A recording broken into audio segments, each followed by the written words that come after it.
Hello everyone, I hope you are fit and fine. Today, in this video session, we are going to focus on the features of one-act play. One-act play nowadays very famous due to its unique features. These features are very important to know because in terms of examination, this is very important point to be noted. So here, without wasting the time, we are going to see the remaining features of the one-act play. So we all know it very well that whatever the literature forms were there, poetry is there, novel is there, drama is there, all these forms help us to express our emotions, to express our unique life. So whatever the forms we have, जितने भी forms literature में हैं, poetry हो या फिर drama हो या फिर वन एक्ट प्ले हो, हर एक का पर्पस यही है कि लाइफ को दर्शाना, लाइफ वैल्यूज को दर्शाना. So this is very important to know about the unique features of each and every genre. So this particular genre has its unique kind of the features. So we are going to see one by one the remaining features of one act play. उससे पहले अगर आपने हमारे channel को subscribe नहीं किया है, so please subscribe our channel for new and innovative learning of English language. So let's see the remaining features of the one-act play. So the fourth feature we are going to discuss here, that is all about language. Language is a medium through which we can communicate with each other. अगर language होती ही नहीं तो हम एक दूसरे के साथ कैसे बातचीत करते? So here is very important to think about the language of the one-act play. So we all know it very well that the pen is mightier than the sword, because mightier means Shaktimaan. ऐसा कहा जाता है कि जो pen है वो एक तलवार से भी ज़्यादा शक्तिमान होता है. We all know it very well. Why we have this particular saying? Because it has lot of potential in the writing, and of course with the help of the pen we can express our emotions, we can express our thoughts in a serious manner. So here we all know it very well that the pen is mightier than the sword. Likewise, words are the weapons of a writer. एक writer के लिए जो वो words इस्तेमाल करता है या जिस वर्ड्स की बदौलत वो अपने ड्रामास या फिर अपने नॉवेल्स या फिर अपनी पोइट्री लिखता है, उसके लिए ये जो वर्ड्स हैं एक वेपन की तरह काम करते हैं. एंड ऑफ कोर्स उसका इस्तेमाल किस तरह से किया जाएगा या फिर किस तरह से वो इस्तेमाल करता है, इस पे बहुत कुछ निर्भर होता है. So here words are the weapons of a writer, and there is another language too. It means language is also so many languages we have in the world.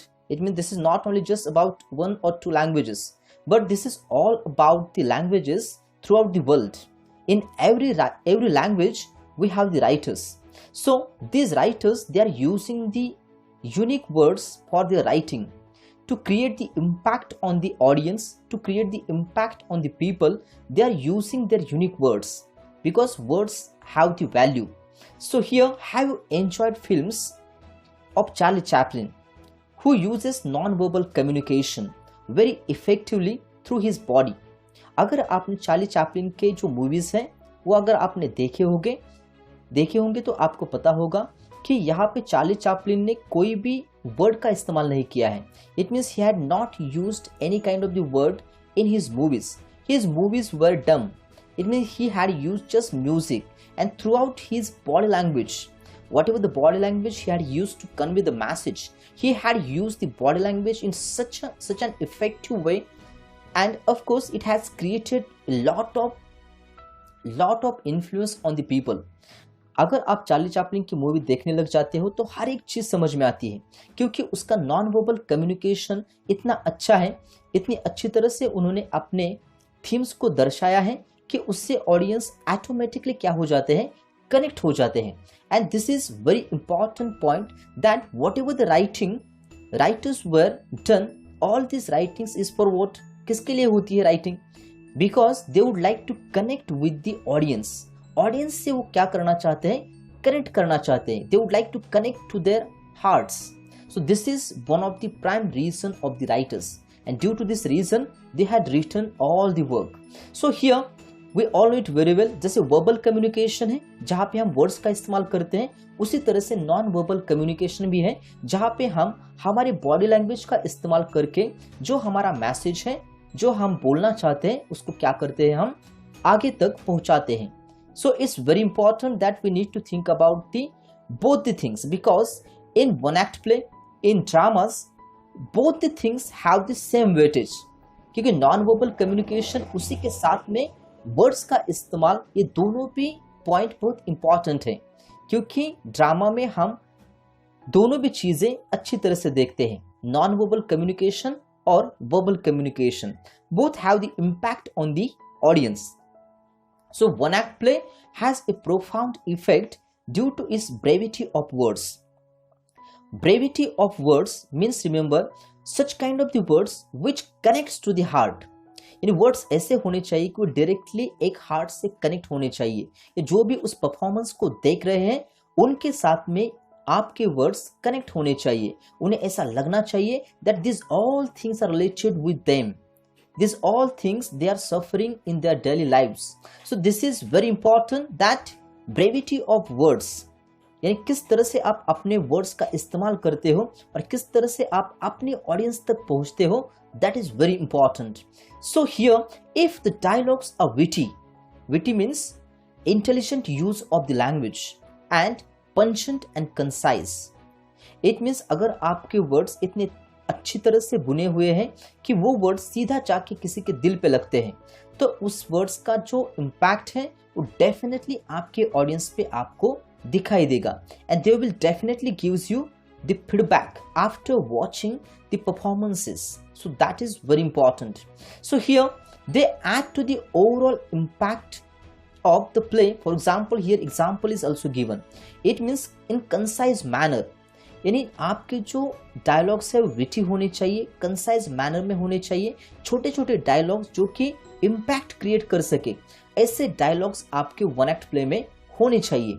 तभी जाके आपका जो इफेक्ट है, आप जो थीम दर्शाना चाहते हो, जो थीम आप लोगों के सामने लाना चाहते हो, वो अच्छी तरह से उनके जहन में उतर जाएगी अगर आपने वर्ड्स का इस्तेमाल सही तरह से, सही ढंग से किया तो. And here of course one of the great example is given, and this example is of Shakespeare's drama Hamlet, in which Hamlet said that to be or not to be, that is the question. So here in this particular line is very famous. In so many movies, so many dramas, this particular line is used. And of course why this particular line has impact, because it is witty, concise और बहुत अच्छी तरह से उस situation के लिए बनाई गई है या फिर उस सिचुएशन के लिए लिखी गई है. तो इसलिए उसका जो इम्पैक्ट है वो उसके ऑडियंस तक पहुंचा, यानी ऑडियंस तक उसकी जो इमोशन है वो कनेक्ट हो सकी. So the dialogues of the play right use techniques. If you think about the writings, यानी किसी के लिए भी ड्रामा लिखना या फिर नॉवेल लिखना इतना आसान नहीं होता. अगर ऐसा होता तो हर कोई ड्रामा या फिर नॉवेल या फिर पोइट्री लिखता, लेकिन ऐसा नहीं है. बहुत कम लोग ऐसे हैं कि जिनको ये टेक्निक है या फिर जिनको लिखने का टेक्निक है वो आता है. सो whenever you are thinking about the writing, it has its own unique technique with the help of projection, articulation and phrasing for effective communication.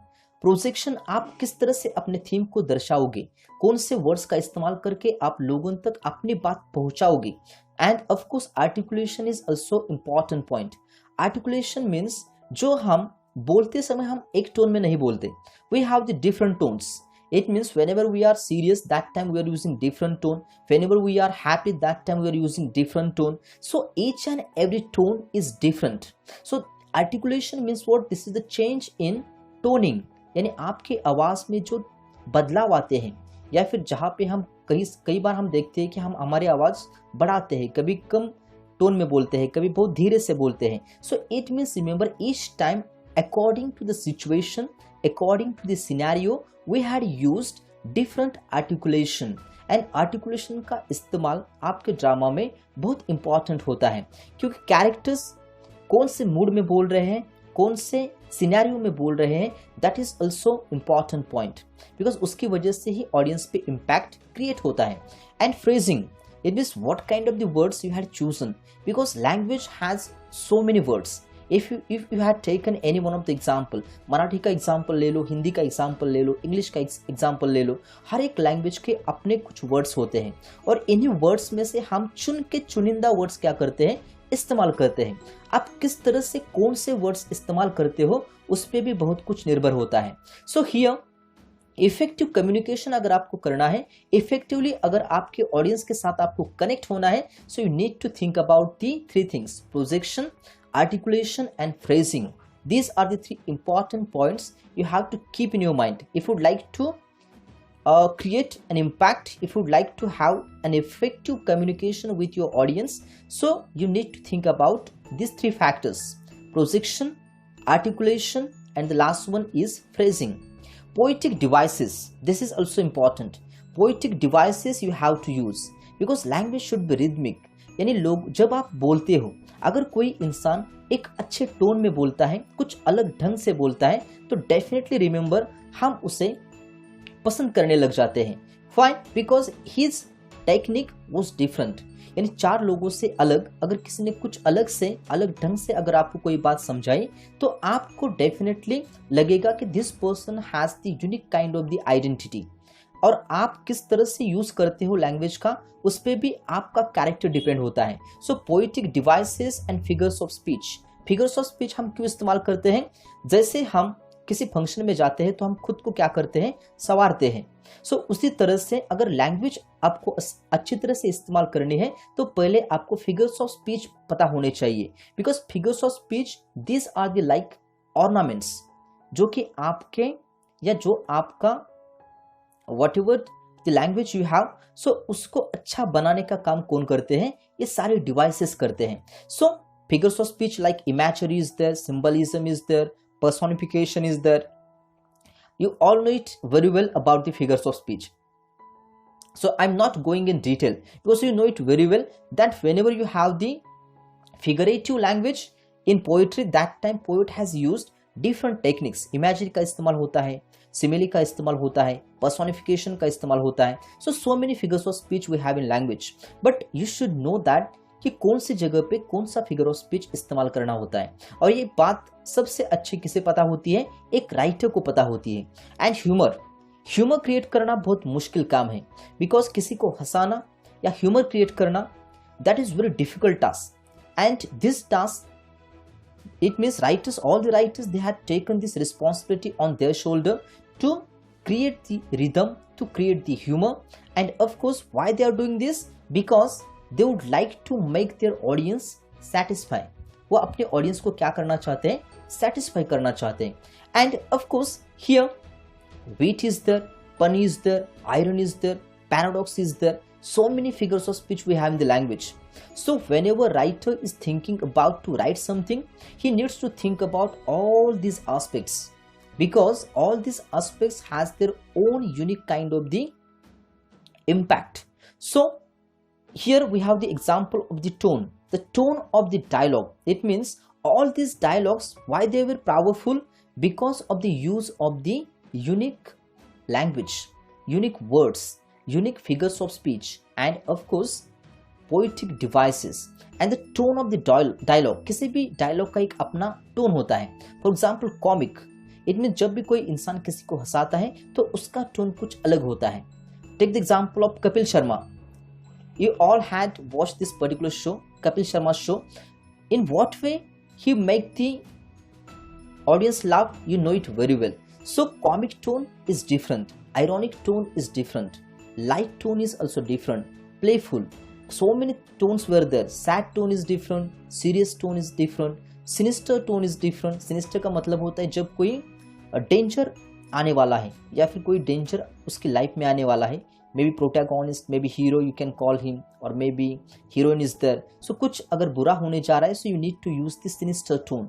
सॉलेम tone is also there. Serious means in whatever the condition the author or maybe protagonist is there, so that time he needs to use the different tones as per the situation. Somber is there, threatening is there. So किसी को डराते समय हम अलग tone इस्तेमाल करते हैं, यानी अगर जब हम सीरियस होते हैं तो कुछ अलग टोन होता है, जब हम हैप्पी होते हैं तो कुछ अलग टोन होता है, जब हम ह्यूमर क्रिएट करते हैं तो कुछ अलग टोन होता है. So every language has this particular tones. So this is all about the language. It means if you think about the one act play or any one of the form of the literature, words plays very important role, language plays an important role. Okay, so I hope now you have understood about the language. We are moving ahead and we are going to see the next part, that is characters. It means if you had chosen the right language, right words, but suppose there are no characters, what is the use of your writing then? अगर आप कोई drama perform करना चाहते हो, आपका drama लिख कर हो गया, लेकिन आपके पास उसे परफॉर्म करने के लिए कैरेक्टर्स ही नहीं है.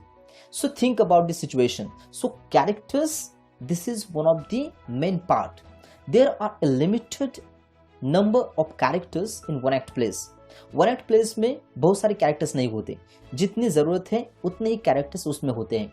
If you compare one act place with the dramas, so you can easily said that we don't have that much characters like the dramas. One act play में बहुत कम कैरेक्टर्स होते हैं और जो थीम है सिर्फ एक ही थीम होती है, जिसको क्या करता है राइटर अच्छी तरह से दर्शाने की कोशिश करता है, और उसी वजह से कैरेक्टर्स जो है वो वन एक्ट प्ले में कम होते हैं.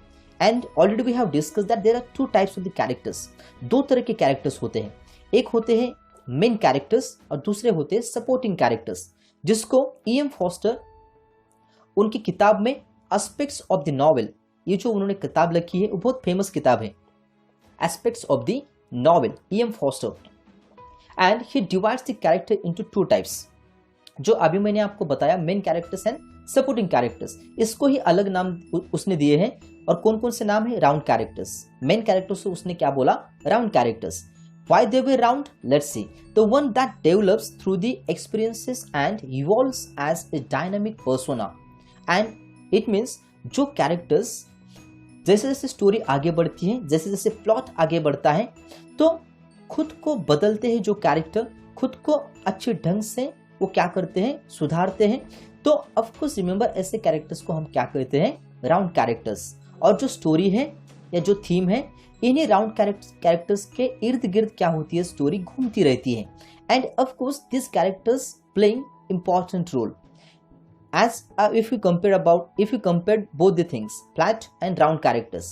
अब जो supporting characters हैं उनको E.M. फॉस्टर ने कहा flat characters. Why they were flat? Because this character remains the same throughout the story. उनमें कोई भी बदलाव नहीं होते, उनमें कोई भी चेंजेस नहीं होते. जिस तरह से एक प्रोटैगोनिस्ट हीरो हो या फिर हीरोइन हो, तो उसकी लाइफ बदलती जाती है और उसका कैरेक्टर भी ग्रेजुअली क्या होता है? डेवलप होता है. लेकिन जो फ्लैट कैरेक्टर्स होते हैं, सपोर्टिंग कैरेक्टर्स, वो कुछ समय के लिए आते हैं, उसके बाद में वो चले जाते हैं. Nobody is thinking much about them. So this characters are called as flat characters. Why they were flat? Because they remains the same throughout the story. Flat characters are also known as the caricatures and recognised only through one characteristic. They have just one characteristic. जो एक ही character, अगर character बुरा है तो बुरा ही बर्ताव करता है, अगर अच्छा है तो अच्छा ही बर्ताव करता है. लेकिन जो मेन कैरेक्टर होते हैं वो कभी बुरा बर्ताव करते हैं, कभी अच्छा बर्ताव करते हैं, डिपेंड्स ऑन द सिचुएशन. लेकिन जो कैरिकेचर्स हैं, फ्लैट कैरेक्टर्स हैं, वो कभी भी खुद को डेवलप करने की कोशिश नहीं करते. They are just using the one characteristic. The story revolves around the main characters, round characters. और characters those who face a dilemma or conflict. हमेशा आपको जो मेन कैरेक्टर्स है उनमें कॉन्फ्लिक्ट मिलेगा, डायलेमा मिलेगा. इट मीन्स हीरो की fight villain से होती है, right? And what we call that, suppose heroine is there, so many struggle is there, so many people those who are speaking against the heroine, against the hero. So such kind of the dilemma is there, conflict is there, and conflict is also one of the soul of each and every drama and one act play. So this is all about the characters. Remember two types of the characters, round characters and flat characters. It means main characters and supportive characters. So I hope now this concept is clear to you.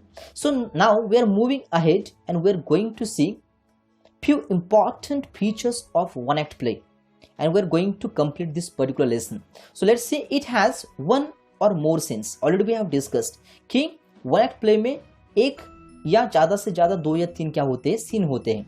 As per the scenes, if you compare the scenes of the dramas, drama में बहुत सारे scenes होते हैं, लेकिन one act play में this is the stipulated time के लिए ये जो वन एक्ट प्ले है वो परफॉर्म करते हैं। इसका समय कुछ ज़्यादा नहीं होता, इसलिए जो सीन्स है वो भी क्या होते हैं, कम होते हैं। It is concise in manner. Concise का मतलब है this is the shorten form of the drama, and of course remember it has a single dominant theme which produces a singular effect. अभी हमने डिस्कस किया कि वन एक्ट प्ले में सिर्फ एक ही सब्जेक्ट, एक ही थीम पे क्या किया जाता है, फोकस किया जाता है, और उसी थीम को क्या किया जाता है, लोगों तक पहुंचाया जाता है। Sorry, so it has singular effect. The third thing, it has a single dominant theme which produces singular effect, and the fourth thing is what, it treats problems of everyday life.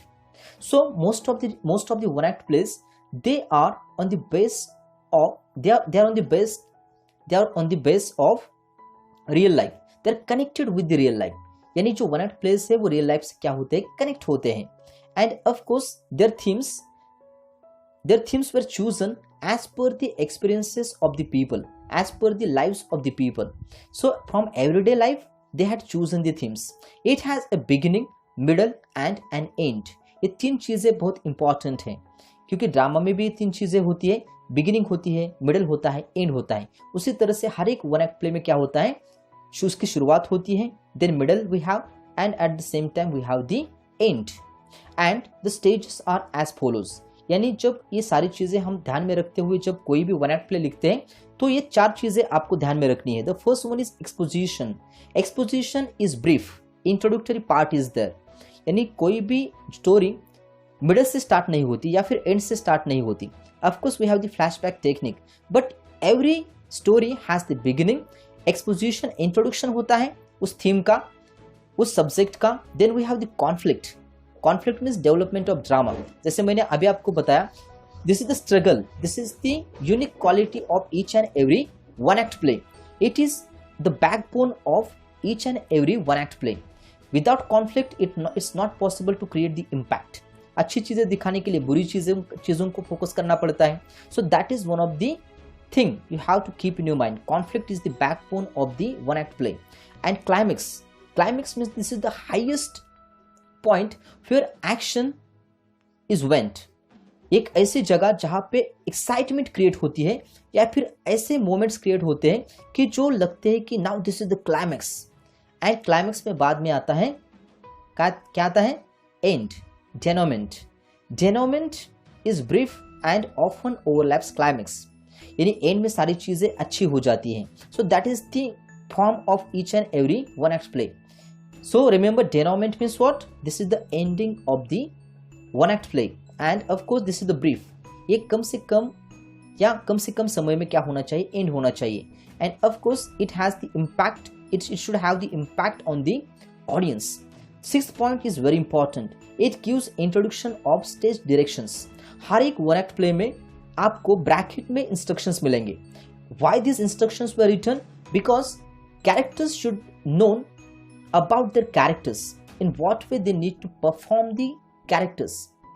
Okay, किस तरह से वो character play करेंगे उन्हें पता होना चाहिए। Stage पे क्या क्या होगा, स्टेज पे किस तरह से परफॉर्मेंस दिया जाएगा, so they should know about the instructions. तो हर एक वन एक्ट प्ले में आपको स्टेज डायरेक्शंस मिलेंगे ही मिलेंगे। इट क्रिएट्स मूड और एटमॉस्फेयर। तो हर एक वन एक्ट प्ले का अपना अपना एक मूड होता है, अपना अपना एक एटमॉस्फेयर होता है। अगर कॉमिक है तो कॉमिक इफेक्ट दिखाई देगा, अगर सैड है तो सैड इफेक्ट दिखाई देगा। So as per the theme, as per the subject, we have the atmosphere. And the next thing, eight thing, that is it has unity of time, place and action. So unity आपको हमेशा बनाए रखनी होती है. Unity of time is there, यानी अगर story जो है एक दिन की स्टोरी है तो एक दिन का जो स्पैन है आपको ध्यान में रखना पड़ेगा. अगर एक साल तक स्टोरी का जो स्पैन है वो रहेगा तो आपको एक साल का स्पैन देखने को मिलेगा. वन एक्ट प्ले में of course one act plays are based on the true events. So basically due to that they have the unity of time, place and action. जिस तरह से आपकी थीम है उसी तरह से आपका लोकेशन होना चाहिए, उसी तरह से एक्शन जो है आपकी होनी चाहिए. The next important thing we are going to discuss, that is it has simplicity of plot. Plot में ज़्यादातर कॉम्प्लिकेशंस नहीं होते, सिंपल प्लॉट का इस्तेमाल होता है।